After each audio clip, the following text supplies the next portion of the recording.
What's going on, guys? CTG Matt back here at the title. Today we're going over NBA team over-unders for win totals for the 25-26 NBA season. Pretty straightforward, pretty simple. Like, subscribe if you enjoy. I got $2 here, ready to throw it on some team and make an awful financial decision. No. What I will say before I'm going to preface this whole thing by saying I'm on a website that I'm blocking out the name of right now because I'm not sponsored. No free sponsorships here. But also, I will say, even if I did have a gambling sponsorship, I'd definitely tell them I'm going to throw a PSA in front of it. The PSA I'm going to give you guys is, if you need your next check to live, don't gamble. If you have children, I actually wouldn't consider or wouldn't condone gambling. If you have an addictive disorder or disease, an addiction, a problem with addiction, don't gamble. If you are without consistent meals, hungry, whatever, don't gamble. All right, gambling's for people that have losable income, as I like to call it, or a dollar burning a hole in their pocket. The house always wins. Remember that. All right, like, sub. Let's get into the actual win totals now, and I'm gonna throw some $1 on on some teams that I really like. Starting with the Atlanta Hawks at 46.5. If I had to answer one or the other, I'd have to go under. Over just feels like a bit of a stretch for this Atlanta Hawks team, especially one that has injury history going into it. Jalen Johnson's coming off a season ender, as well as Kristaps Porzingis starting center. So potentially your starting power forward and center are both not injury liabilities, but Kristaps is going to miss time 100%, and Jalen Johnson's coming off a season-ending ACL injury, I believe it was. So I'm definitely a little bit more shy on them. I understand their offseason signings were spectacular. Luke Kennard, Nickeil, they bring in all these guys that are like actual contributors. And I'm taking the under, which sounds sad, but there is a reality where, hey, Kristaps misses 30, 40 games. You're talking about a completely different team. Don't get me wrong, I love 00, but not that much. I would probably bet the under because, again, also the Hawks have genuinely disappointed me over the last few years, I will say. Speaking on the DeJounte Murray years, and even before that, DeAndre Hunter times. You know, they've generally disappointed me over the last few years, so I think I'm going to have to take the under. Boston Celtics 40.5. I'd take the over and hope for 42 wins. I don't think they're going higher than 43. So, I mean, really, that's on you. I might take the under, actually. Never mind. I'm reversing course and taking the under. My thought process is, if they come out of the season, if they come out the gates, starting gates, and they look not great, this might be a selling team at the deadline. Anthony Simons might get moved. Jaylen Brown might sit out some games if they are terrible. If the team's terrible, they're not going to force their All-NBA player to play all 82 just for what? Ticket sales? High chance you're not getting Tatum back until either very late in the season or the playoffs. And they may actually buy in, but it really depends on how it goes. I would take the under more than anything, because if I had to predict, I'd say this team is going to disappoint more than overachieve, in my mind at least. The Brooklyn Nets 20.5. I take the over. They were injury-riddled last year. A lot of injury, a lot of trades going on. Now they have a solidified roster, if that's what you want to call it. They have some guys that can simply just win games if they get hot. Michael Porter Jr., Cam Thomas. Those guys can actually spark a win, potentially, if they get hot. I'm not saying it's much more than 21 wins, but I would say that I bet the over. I think they were projected like 18.5 last year and ended up still going over. You know, it's hard to win less than like 25 games in the NBA because some nights you just get hot. I know what I'm predicting with this Brooklyn Nets team. They're going to have some nights where Cam Thomas and MPJ are just getting off. That's at least my thoughts. Charlotte 27.5 over. If LaMelo's healthy, I think they're in the 30s. Plain and simple. If. Because that's a big question mark, is LaMelo Ball's health. And even when he was healthy last year, Brandon Miller wasn't healthy. Grant Williams tears his ACL. I mean, there's just a lot of injury concerns there, but I would still take the over because if you do get one healthy season out of LaMelo, you're going to win like 34 at least. Bulls 32.5. I'm going to have to take the under here. I think I'm going to have to take the under on the Chicago Bulls. There's a real chance Nikola Vucevic is moved by mid-season. Maybe Christmas. He's gone. So there's a real chance their starting center come the back half of the season is like Jalen Smith or somebody like that. I know they drafted a foreign player as their backup 5-man. I can't remember his name. He's from overseas. I don't know. But there's a chance Vooch is gone, and if Vooch is gone, that team's going to be even worse defensively. Actually, I don't even know if they're going to be worse defensively. They're already very bad defensively. A lot of worries with that Chicago Bulls team. I am going to take the under there because also I haven't seen much Asenge play this summer. So, I kind of am like, I don't know. I'm bashful on them, I will say. Cavs 56.5 over. They won close to 60 last year. Hold on, let me check how many games they won. Yeah, they won 64 games. This Eastern Conference is much worse than last year's too, because Boston's out of it. Philadelphia's healthy, but you never really know. But there's still some really sorry teams out east. I would definitely take the over on Cleveland if I had to. Dallas at 41.5. That feels so right though. 42 wins.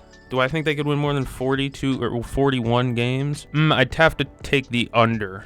Anthony Davis' injury history, and then once Anthony Davis goes down, you're really left with Cooper Flagg and D'Lo. Enough of that. I know Kyrie's defending his guy on Twitter because you have to. He's your teammate. But let's be honest. Let's call a spade a spade. D'Angelo Russell is about as consistent, I don't know, as I was going to say baby shit, but D'Lo's just not a consistently good NBA player, especially not starting. If he's coming off your bench, I think you're in a really good spot. But the fact that he's the starting point guard with Kyrie Irving out, definitely, I don't like it. I'm staying away from that. 53.5 Denver. Under.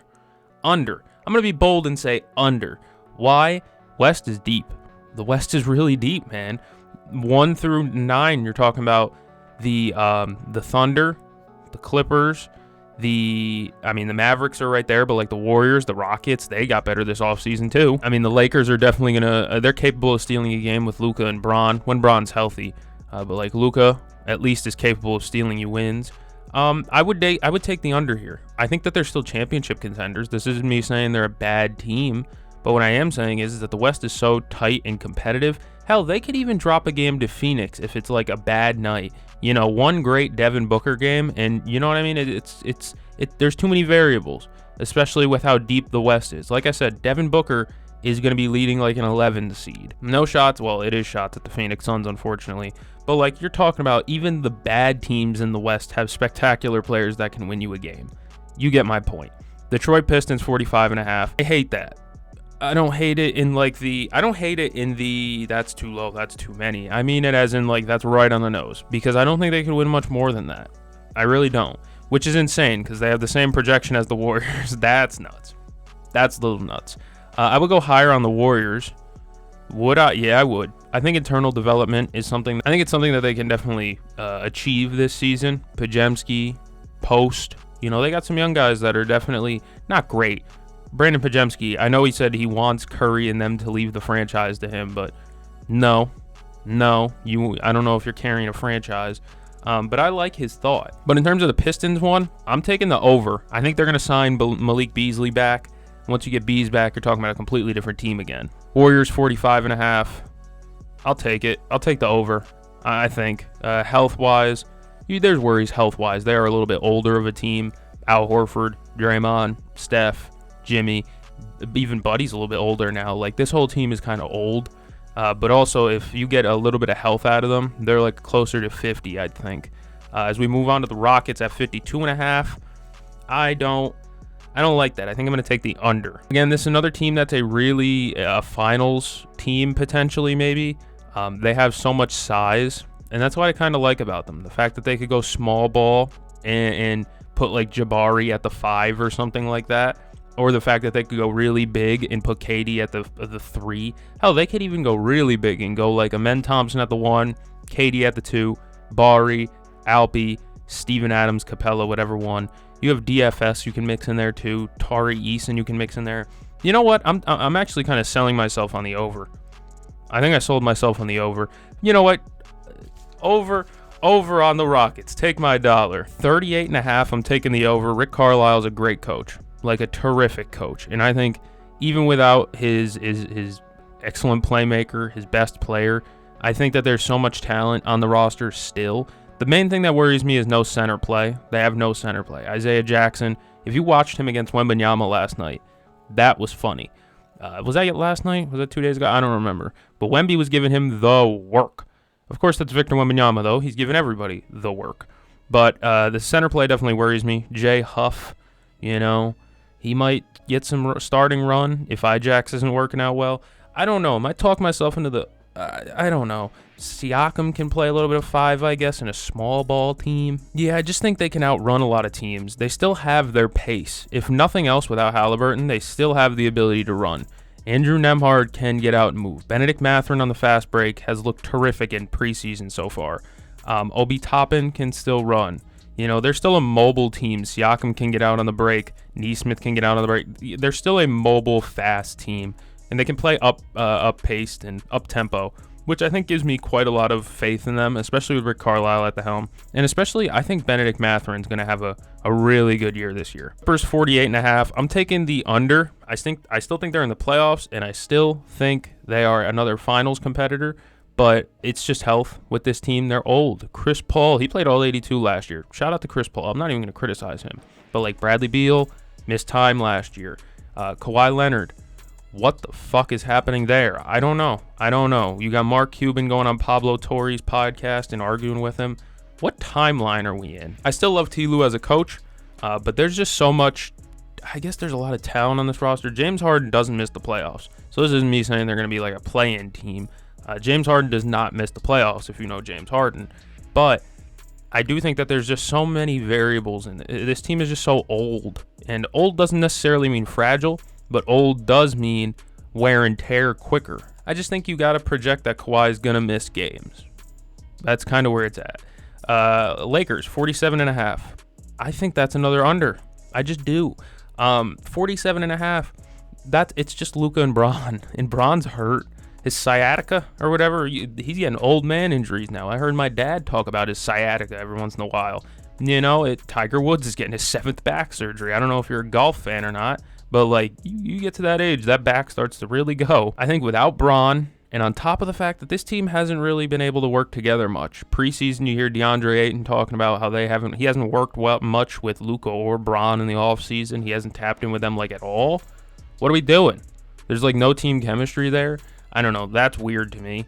And then on top of that, I don't like DeAndre Ayton very much. I think them losing Dorian Finney-Smith was a bigger deal than some people thought, to me at least, because they needed another defensive wing.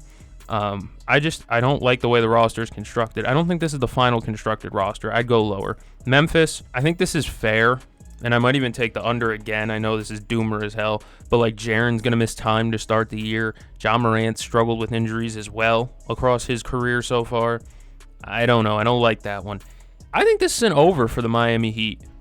I think this is a team that might be dedicated to the mid, and what that means is that if they see they're 2 games over 500, they're like, you know what? That's cool.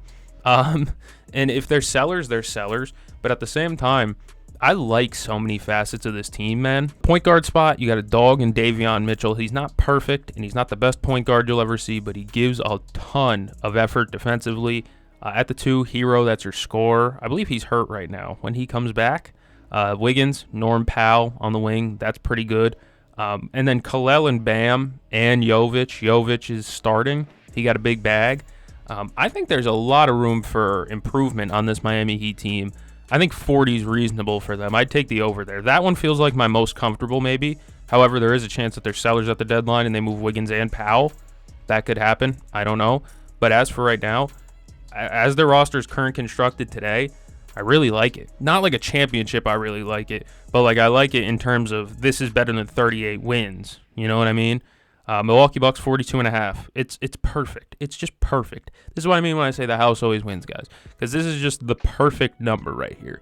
I don't think there's a really real answer here to over or under for this team. If Giannis misses time, they're fucked. They're fucked. Plain and simple. They're done. He hyperextends a knee. See ya. You know, Kevin Porter Jr. and Miles Turner ain't winning nothing, bro. Timberwolves, 50.5. I'm going to go over. I think they have continuity on their side. The fact that there wasn't much roster overturn. You know, I know they lack point guard play. You're hoping Dilly is ready. I hope he's ready at least. But even if not, you're hoping Anthony Edwards can maybe play make. Dante DiVincenzo can maybe play make. Hell, even Julius Randle can get you 5-6 assists. But I know they struggle for playmakers, but what they do have is continuity. They played together last year. They have chemistry together. The roster didn't change that much other than Nikhil leaving. But Nikhil leaving just opened up more minutes for TJ Shannon, who's basically just diet Nikhil already. Yeah, I think the over here makes a ton of sense to me. Naz Reid is back, of course, which is huge because it allows them to play lineups without Rudy in the playoffs. It allows them to have that versatility. I really liked it. Pelicans 30.5. I'm going under. Health is awful on this team at all times. The over is right there because there's so much talent here. But you're already talking about them shipping Trey Murphy away, and the season hasn't even started yet. So there's some worry there for me. I like Zion, don't get me wrong, and I like Jordan Poole. I don't mind their roster, but I do think that there's some holes here. Who's their starting center going to be? Who is it? Eve? They got Eve. They have Queen. They have Looney. Who are they going to start at center? Carlo? No, it's not going to be Carlo Matkovic or whatever. But overall, there were so many injuries last year. It doesn't give me much confidence. Knicks 53.5. Over. I think they'll be the dominant Eastern Conference team up there with Cleveland, giving Cleveland a run for their money. It feels weird, and I know the thumbnail probably isn't going to indicate that I'm taking the over because we do a little clickbait around here, but I probably would take the over in terms of the Knicks. I think they're the powerhouse of the East right there with Cleveland. Whoever really wants it out of those two. Considering the fact that they got better this offseason, adding Gershon Yabusele, Jordan Clarkson. I don't care about Jordan Clarkson that much, but Yabu is productive. Of course, Brunson's back. They're another team with continuity, and if there's one thing I really do like in the NBA, it's continuity. Because, I don't want to compare this to baseball, but I do a lot of I do a lot of baseball content on this channel. And continuity in baseball and MLB is huge. Knowing who you're batting behind. Stuff like that. It makes a ton of difference. And when you have that, I believe it boosts your team to another level because it becomes more close-knit. You know what to expect, And that's just one thing I like, which is why I think I'm going to go over for 62.5 wins for the Thunder. I think that there's another step up here in their development. J-Dub got hurt later in the season as well, and they did not get any worse. And I know the phrase, if you are not getting better, you're getting worse. It might not be true with this Thunder team because they looked terrific all year last year. And unless something absolutely bonkers happens this year, I don't see that production really just dropping off a cliff. 51.5 for Orlando. I'm going to take the under. 52 for a team that made the play-in last year. I know there were a ton of injuries, but that's a huge step up, man. Huge. And I know the East is kind of garbage, but that's a lot of wins for a team that snuck 40 last year. It was close to it. 42.5 over. Oh, yeah. I think there's a lot of players I really, want to see win, but it's Philly. I'm a Celtics fan. I don't want to see Philly win at the end of the day. I never do. But you get healthy Embiid, even if it's just for 35 games. That's 30 wins. No, it's not 30, but it's over 25 wins, so that's free right there.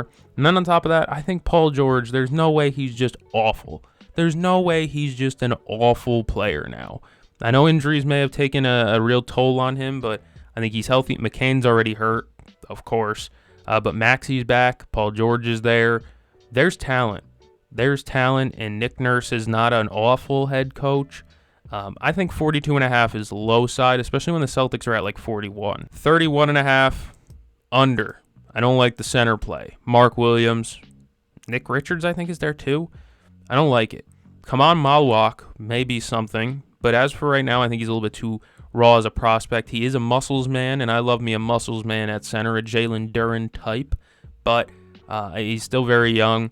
But I think Mark Williams is going to start, and I don't think this is going to be weird to say, because I don't think I've ever said it before, but I don't know if Mark Williams is a starting center in this league. Portland, over. Take the money. Are you kidding me? 35.5. I know it's not a perfectly constructed roster, but damn, man, they could win 40. This is a team that could win 40 and sneak a play-in spot. I really believe in Portland. I think that they have the defensive identity already there. Chauncey runs out fun lineups. He's an interesting head coach, man. He tools around with so many different lineups, but this team is just so well defensively constructed, and they have some scoring. They need more scorers, but they have some decent scoring options already. Shaden Sharp, Denny Avdia. They just need to get more scorers, and I think that's where Hansen Young comes in. Hansen, I think it's Hansen, but either way, I think he comes in there. I think he could be a low post scorer in the half court. 35.5 just feels low. I like it. Spurs 44.5. I don't know. They're such a hard team to project because there's so many young guys. Harper, Castle, Of course, Wemby's young, but Wemby's spectacular. I don't have to wonder about him. But like Sohan, where does he fit into this? Again, I don't dislike the Spurs. It's just there's so many young guys here. Harper and Castle specifically. It's like, where do they come in behind De'Aaron Fox? Harper's looked horrific in preseason. He looked amazing in preseason, man. I was watching his game. He was cooking. But where does he fit in? Is he playing more minutes than Castle? Is he playing less minutes than Castle? Is he backing up Fox? Under on the Kings. There's no rim pressure guy here. Not a soul is going to the rim on this team.